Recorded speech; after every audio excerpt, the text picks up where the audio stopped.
Big shout out to you for making it through the hectic holiday season. This new year, get clean, quality, pregnancy nutrient support off your to-do list, including Ritual's best-selling Essential Prenatal Multivitamin, designed with 12 traceable key ingredients to support a healthy pregnancy. With big changes coming up, take the small steps now and start today with 30% off a 3-month supply at ritual.com/podcast. These statements have not been evaluated by the Food and Drug Administration. This product is not intended to diagnose, treat, cure, or prevent any disease. The Avengers radio series, a cultural phenomenon in South Africa back in the 1970s. South Africa was a country with no national television service. It wasn't until 1976 that the country would get its first taste of television broadcasts. But before that, radio was the primary medium of entertainment and information for the masses. This was the context when The Avengers, a British spy-fi series, made its debut on South African radio and became a cultural phenomenon. The Avengers was a British television series that originally aired from 1961 to 1969. The show revolved around the adventures of John Steed, a suave and sophisticated secret agent, and his various female associates. The series was a unique blend of traditional spy thriller elements with science fiction and fantasy, which set it apart from other shows of its time. While the series was hugely popular in the UK and had also made a significant impact in the American markets, being one of the rare British series given a network transmission slot, it was virtually unknown in South Africa. This was primarily due to the lack of a national television service in the country until 1976. However, as a film series, The Avengers was able to gain some exposure in South Africa through film rentals. But it was the launch of the radio series that truly brought The Avengers to the masses in South Africa. Come and listen at www.myclassicradio.net. Well, hello. Come right in. Oh, George, we've got company.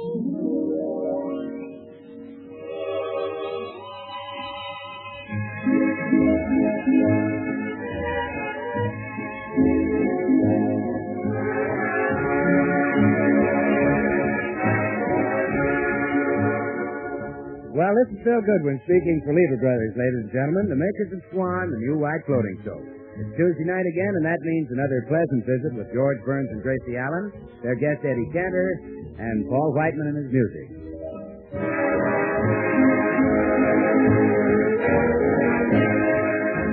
And now, meet the people who live in the Burns house, George and Gracie.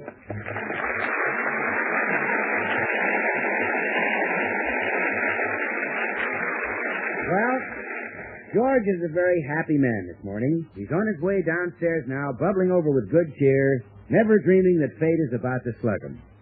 You see, he's forgotten completely that this is the day on which Gracie's club, the Beverly Hills Uplift Society, meets at his house.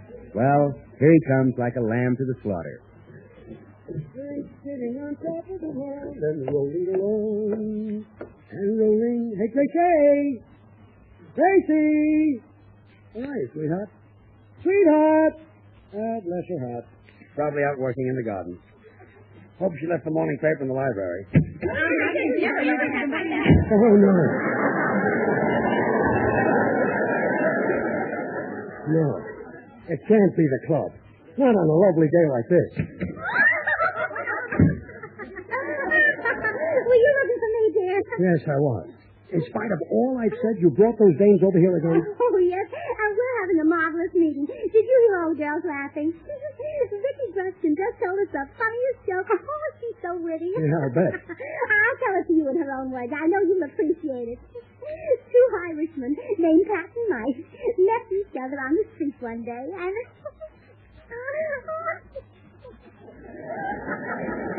Well, go on. We laughed so hard that we never heard the rest of it. Oh, honestly, George, she ought to be on the stage. Oh, sure. Gracie, all I ask is this. Today, please make the meeting short. Yes, dear. All right, girls, all right. Girls, come to order, please. The Beverly Hills Uplift Society's third semi-annual meeting of this month will now continue. Our charming secretary will read the minutes of the last meeting. Girls, our secretary. Thank you, girls. The last meeting of the Beverly Hills Uplift Society was held on the sidewalk outside of Mrs. Bagley's house at the request of Mr. Bagley. refused for quite some time to grant his request, but in the end, Mr. Bagley convinced her. By the time the meeting was over, she felt much better, and the swelling had practically disappeared. By the way, Clara, is your husband still annoyed with you? I don't know, Gracie. He won't be allowed visitors until tomorrow. Oh, I see. The society then voted on its officers for the coming year, and Mrs. George Burns was re-elected our president. There you go. The election was very close. In fact, it was a tie. And your president pro tem, Mrs. George Burns, had to cast another vote to break the tie. The final score, Mrs. George Burns received 2 votes, and all you other girls 1 vote apiece. Now,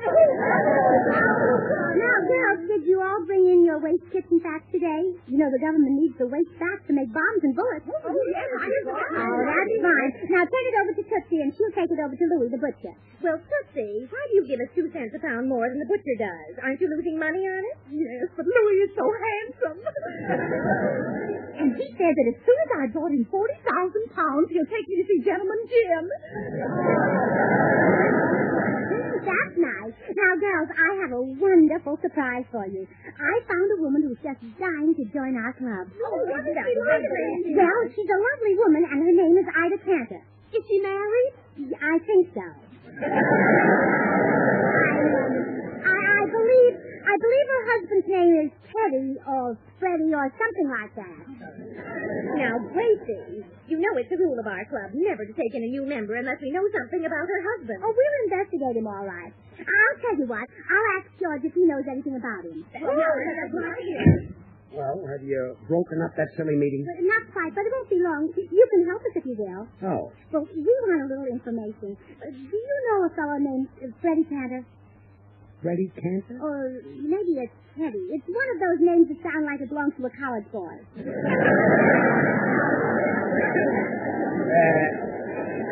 Do you by any chance mean Eddie Cantor? Yeah, it could be that. Do you know him?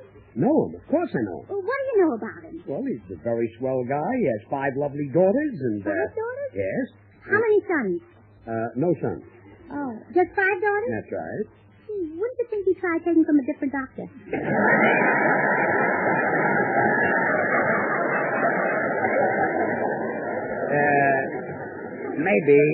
Maybe the doctor had a contract. Oh.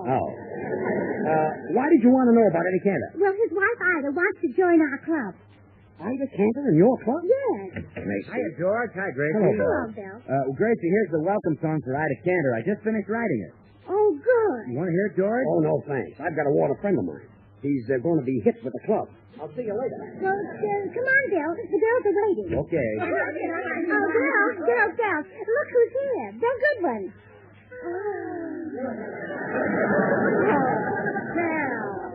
Well, that's not much of a reception. Come on. Give him a real Beverly Hills Uplift Club welcome. Gosh, Gracie, you know, I've always wondered, and now I know. Know what, Bill? How Betty Grable would feel on a battleship.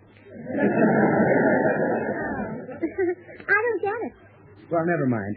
Girls, I have that song you wanted, the one to sing in honor of Ida Cantor. Would you like to try it out? Oh, yes. Okay, well, come on, gather around the piano.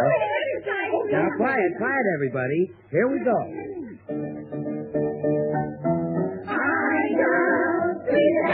Swan's the new white floating soap that gives you mild, pure suds. Takes 1 swish to wash a dish, and it's great for washing duds. Because Swan gives you heaps and heaps of baby gentle lather, sure it makes gobs of household jobs quicker for mother and father. And Swan is mighty kind to your hands, as sure as the finest castile. Why, it's just a soap. Bill, don't you think the song ought to say a little more about Ida? Oh, well, it's all about Ida from now on. It is? Oh, sure, Gracie. We even sing about how Ida goes to the store to take advantage of the sale many dealers are now running on Swan soap. Buy 3 bars and save. You really save, Ida. Well, I don't know. I'd rather not put that in the song, Bill. Well, okay, Gracie. I'll leave it out. Oh, all right, girls. All together on the finish. Go to your dealer. Buy 3 and save. Look for the green wrapper with the white swan on the front.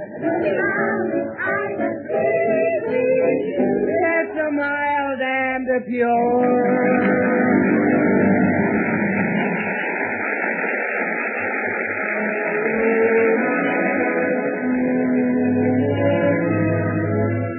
This is Paul White. 17 years ago, I commissioned Freddie Grosset to write the Mississippi Suite.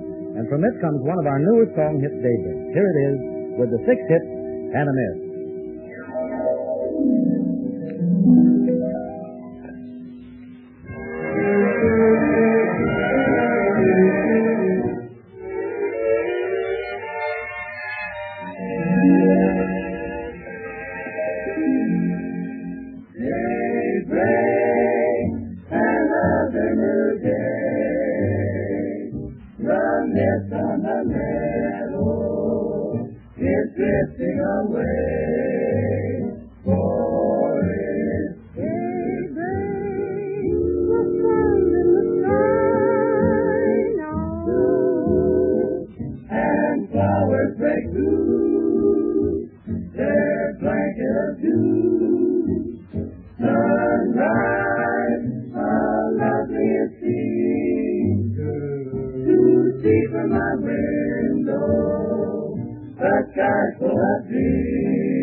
George has just arrived at Eddie Tanner's house to warn him that Ida is joining the Beverly Hills Uplift Society.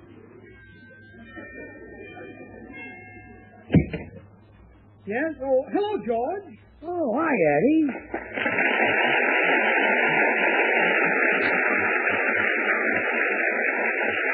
Oh, George, come on in. Come on. Sit down, George. What's on your mind? Well, I'll tell you. There's a club. Oh, by the way, is Ida here? No, she hasn't been home for 4 days. 4 days? Oh, it's all right. She's just out shopping for a pound of bacon. Go ahead, George. What were you saying? Well, you know, Gracie belongs to this club called the Beverly Hills Uplift Society. Does Gracie belong to that outfit? Yes, yes. You poor sucker. Any man who'd let his wife join that organization ought to have his head examined. You know, Eddie, that's why I came over to see you. Your wife. I know. My wife is different. But that's because I've trained her, George. When I give orders, Ida jumps. When I say to her, Ida, get your coat off this bed so I can make it, she gets it off. You're the boss in your house. You said it. When I tell Ida to move a chair, she moves it. And believe me, she doesn't put it back until I'm through sweeping under it. I know my... Look, I hate to say Don't be ashamed to bring your personal problems to me, George. After all, you and I have a lot in common. I'm in show business. You're in show business. I've been fairly successful. You've been fairly successful. I've got a certain amount of talent. Gracie's got a certain amount of talent. Eddie, I'm going to try once more. That's the spirit, son. And I'll give you a little tip about why. There's nothing like a good old-fashioned spanking to keep them in line. I know. You spank Ida? You bet your life I spank her. Of course, not so much anymore. Not so much anymore. My bones don't knit like they used to. Eddie, for the last time, Gracie's club. George, you're a dope to let Gracie belong to that club. You, Daddy! Yeah, Janet? Daddy, did my welding tools come? They're in the closet. That's daughters for you, George. She's a welder. One's a whack. Another's a wave. One's studying to be a doctor. The other's working in the law office. Now do you see why I'd like a son? I want somebody around to help with the housework. Where were we, George? What were we saying? Well, you were saying I was a dope. Oh, yes. Now, if I were married to Gracie, I'd have her eating out of my hand. And what's more, I'd throw those club members right out of the house. Eddie, it just happens that the club is meeting at my house right now. Yeah? Would you like to come over and show me how you get Gracie to eat out of your hand and how you get rid of the club women? You bet I would. I'll turn those girls out in 2 minutes and say that'll be a new record for me. What do you mean? It took me 30 years to turn out the last 5 girls.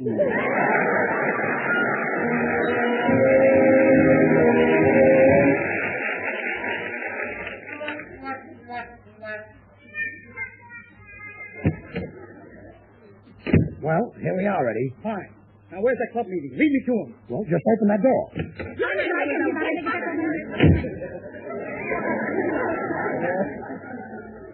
Sounds like breakfast at my house. Well, go on, Eddie. Break it up. Don't rush me. Don't rush me. Oh, George, I'm so glad you're home. The funniest-looking little man just stuck his head in. Yeah. Oh, there he is again. Gracie, this is Eddie Cantor. Who? I am Eddie Cantor. Oh, I'm sorry. Then you do know who I am. Well, of course, you're Ida Cantor's husband. Well, look, most people say that Ida is my wife. Well, naturally, if you're her husband, how could she avoid it? Eddie, make her read out of your hand. Don't rush me. Mr. Cantor, your being here is a coincidence. The girls were just talking about you. They were? Yes, come on into the meeting. Watch how I handle them, Joe. Oh, sure. Oh, girls, please. Please, let's come to order now. Now, you know what we were just talking about. Well, here he is.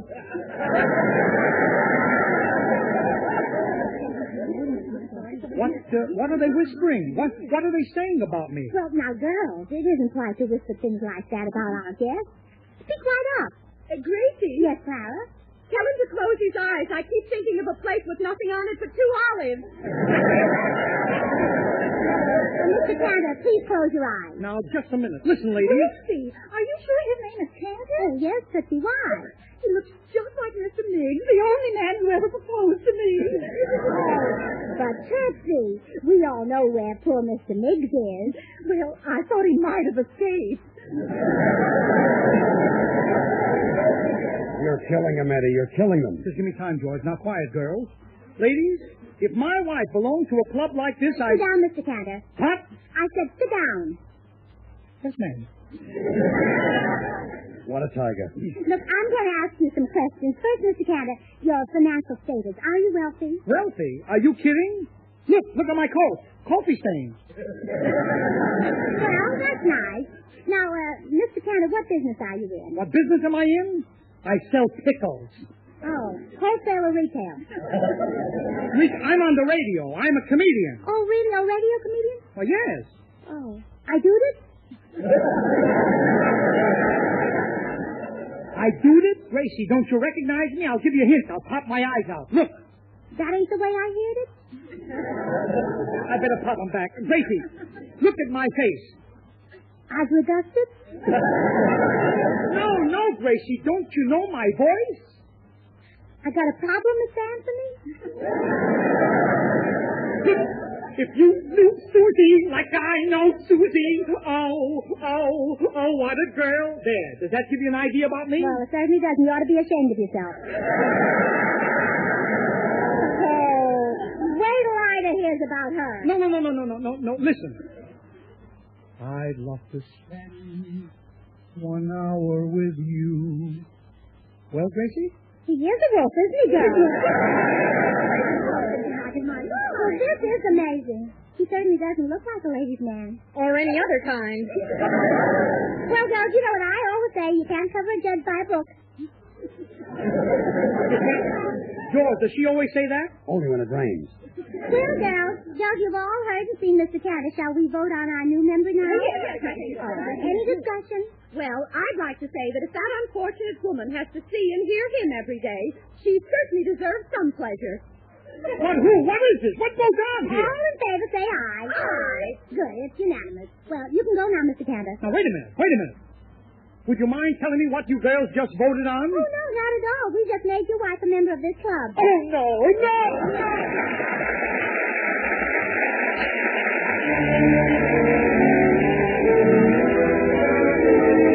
And now here is Jimmy Cash singing There Will Never Be Another You. There will be many other nights like this, and I'll be standing here with someone new. There will be other songs to sing, and other fall and other things, but there will never be another you. There will be other lips that I may kiss, but they won't thrill me like yours used to do. Yes, I may dream a million dreams, but how can they come true if there will never ever be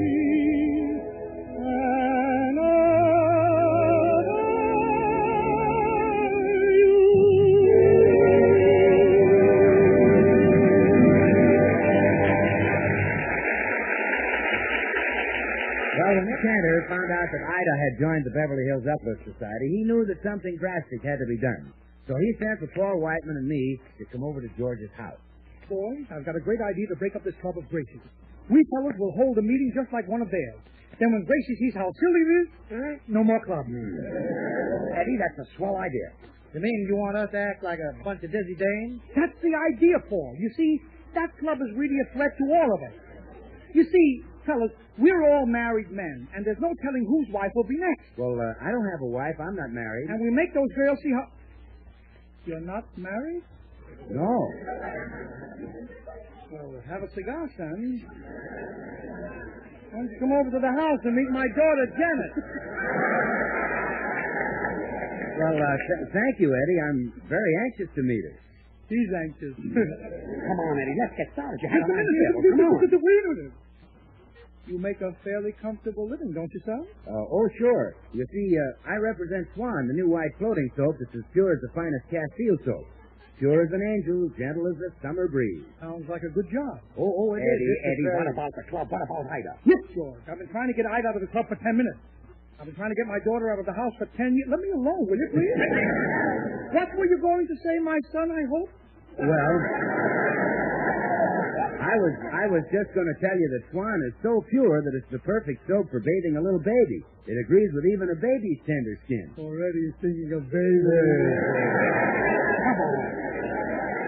And Eddie, if Swan is that pure and mild, well, you know it's great for your bath or shower. George, can I use your tub for a minute? This boy is so persuasive, I feel very... Look, Eddie, this is going far enough. We got to get busy. Gracie may come down any minute. Just one thing. Bill, my son, if you sell lots of Swan soap, maybe the sponsor gives you a raise. They do that, you know. Well, maybe. Janet needs a new hat. Sell it. Go ahead, sell it. Well, always remember that you can break Swan in two with a flick of the wrist. Then you can use half in the kitchen for dishes and housework, and the other half in the bathroom for your hands and face. Well, that's Hey, break it up. Here comes Gracie. All right, I'll talk to you later, son. Now, remember, boys, we've got to be a bunch of daffy dames. We've got to make Gracie break up that club. Okay, start gabbing. Okay. Well, Now, walk in for Mateo. hello, Gracie! Hello, girls. I thought you'd... Oh, hello, boys. Boys, you all know my wife. Let's give her a real big club welcome. Oh, Thank you, boys. What are you all doing here? We're about to hold our club meeting, and we're delighted to have you as our guest. And Gracie, you watch. We conduct our meetings exactly the way you do yours. Don't we, boys? Oh, yes. I love going down to the store. Boys, please come to order. Paul Whiteman, you're always whispering. What is it now? What do you want? Well, if you must know.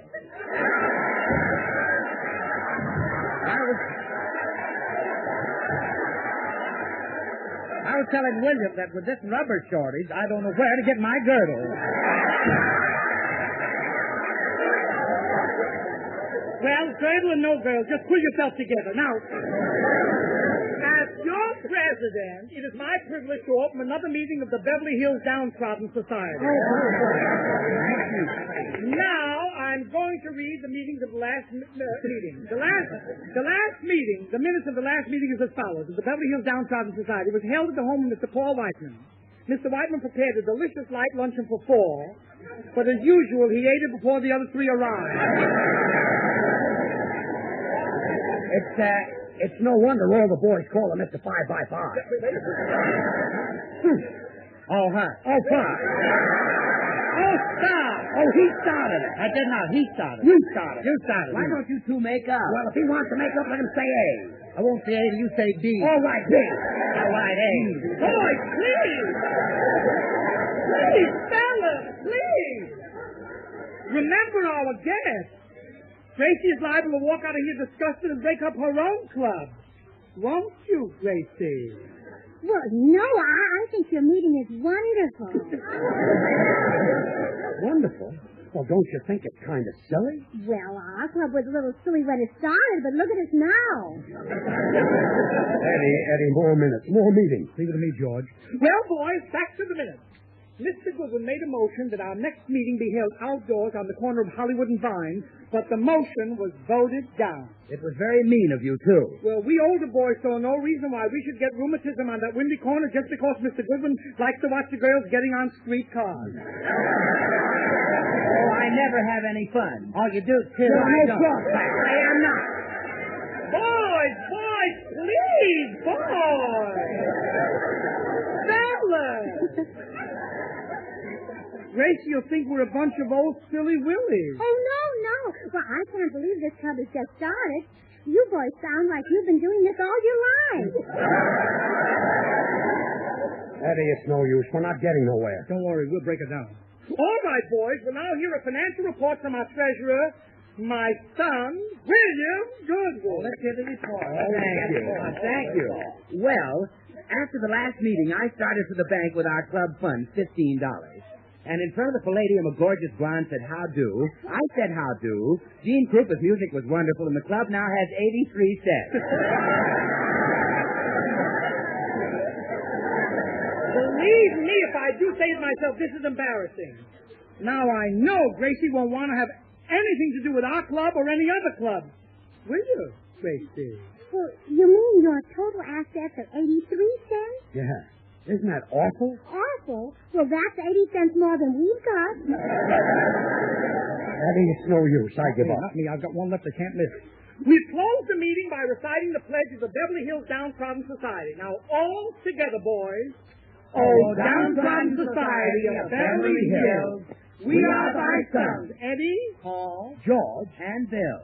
When business is good or when business is rotten, we'll always be faithful and true and downtrodden. Gracie, what are you crying about? Oh, George, that was the most beautiful thing I ever heard. Well, that does it. All right, Gracie, stop crying. Stop crying. Look, Gracie, we staged this whole thing for you. This club is silly. We don't know how to run a club, so we're breaking this one up.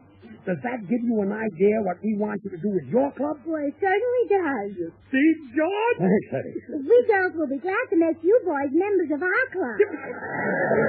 Wait a minute, you can't do that. We're men. Well, don't worry about it. We'll make you all honorary women.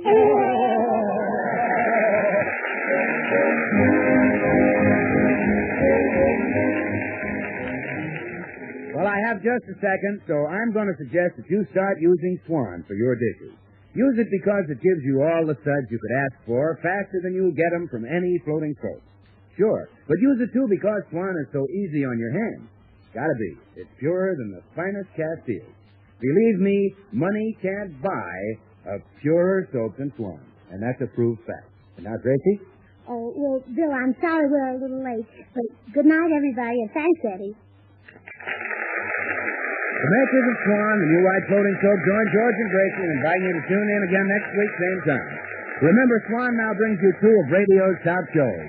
George Burns and Gracie Allen every Tuesday night, and Tommy Riggs and Betty Lou over another network. Now to next week, this is Bill Goodwin saying, well, I, Swan, how about you?